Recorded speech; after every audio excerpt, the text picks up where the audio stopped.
Hey there, ready to unlock a superpower?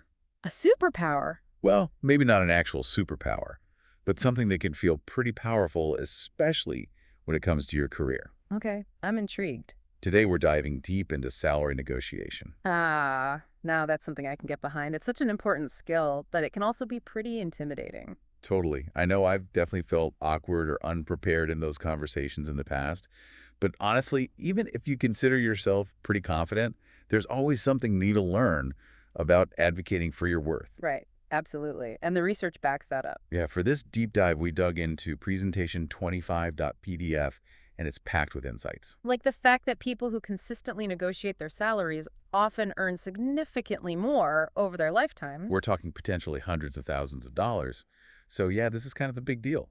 No pressure or anything, but knowing how to navigate those salary conversations can make a huge difference. Huge. So where do we even begin? Well, before you even think about dollar signs, presentation25.pdf really emphasizes self-assessment. Self-assessment. Yeah, it's about understanding your value in the job market, like what you bring to the table, your unique skills and experience, that kind of thing. So it's kind of like you wouldn't walk into a car dealership and just accept the first price they throw at you without like researching the value of your trade-in, right? Exactly. It's the same principle. You need to know your market value.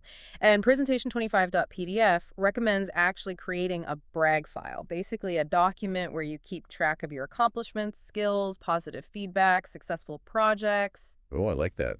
Like a brag file. Yeah, it's like having a confidence booster right at your fingertips whenever you need it. Okay, so let's say we've got a brag file ready to go.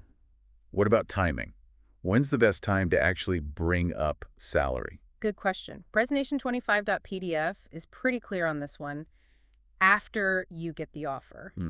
That's interesting. After you get the offer, not before. Right. It might seem counterintuitive, but think about it. Once they've given you an offer, they've already decided they want you. So you have more leverage. Exactly. It creates a sense of urgency on their end. Because if they really want you, they're going to be more willing to work with you. Exactly. Plus, it lets you focus on showcasing your skills and experience during the interview process rather than getting bogged down in salary talk too early. Makes sense.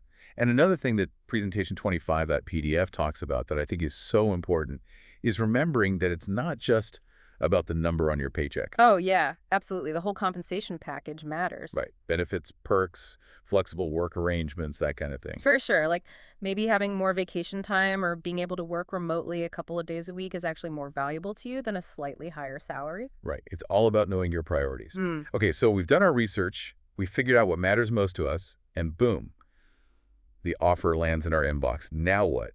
How do we actually approach that negotiation conversation? Well, first of all, take a deep breath. It's totally normal to feel a little nervous going into these conversations. Easier said than done. I know, I know. But remember, it's just a conversation. It's not a confrontation. And this is where that brag file we were talking about comes in handy. So you can back up your ask with some hard evidence. Exactly. It's not about going in there and saying, like, I think I deserve more money.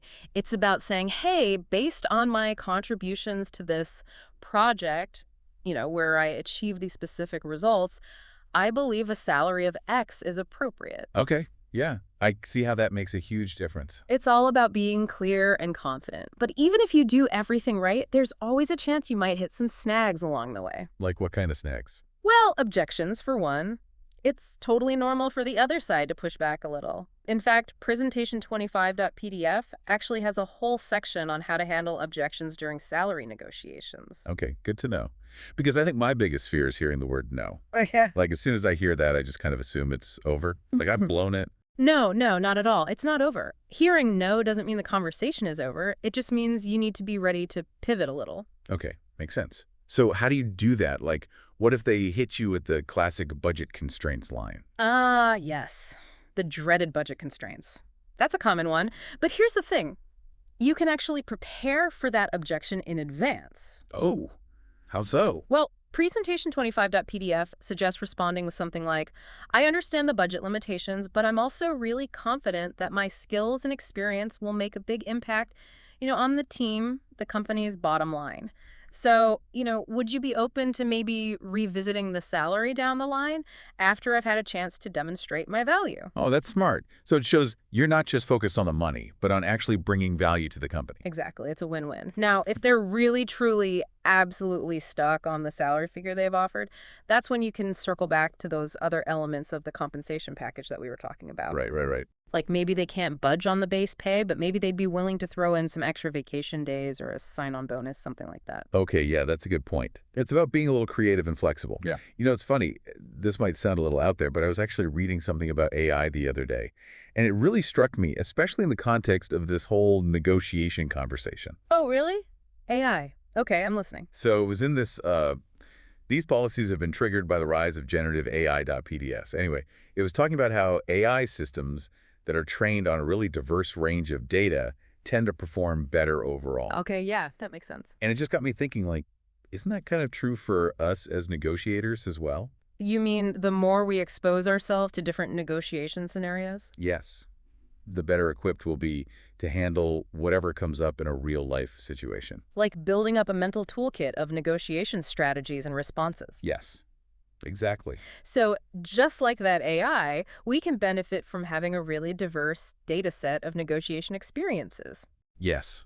And that can be anything from, like, doing your research on salary trends Yeah. to role-playing a negotiation with a friend. Oh, yeah, role-playing is a great way to practice. Right. Or even, like, trying to negotiate a discount at your local farmer's market. I love it. It all adds up. It really is like building up that mental muscle. The more you use it, the stronger it gets. Totally. And that's encouraging because it means that even if we feel a little rusty or intimidated by negotiation, it's a skill that we can actually develop over time. 100%. So, okay, we've covered a ton of ground in this Yeah. deep dive, knowing your worth, nailing the timing, handling those curveball objections. Before we wrap up, any last words of wisdom for our listeners as they gear up for their next salary negotiation?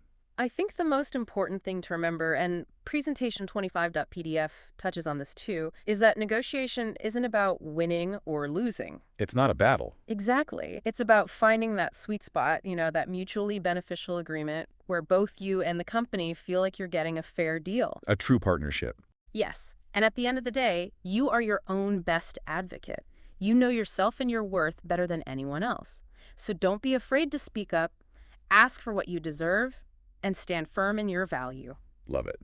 It's all about owning your worth and going after what you deserve. So to our amazing listeners out there, go forth and negotiate like you've never negotiated before. And remember, you've got this. And there you have it, your crash course in the art of salary negotiation. We hope you've walked away with some valuable insights and a renewed sense of confidence to tackle those conversations head on. Absolutely. It's a skill that can serve you well throughout your entire career. And who knows, it might even unlock some unexpected opportunities along the way. Until next time, keep diving deep, and we'll see you on the next episode.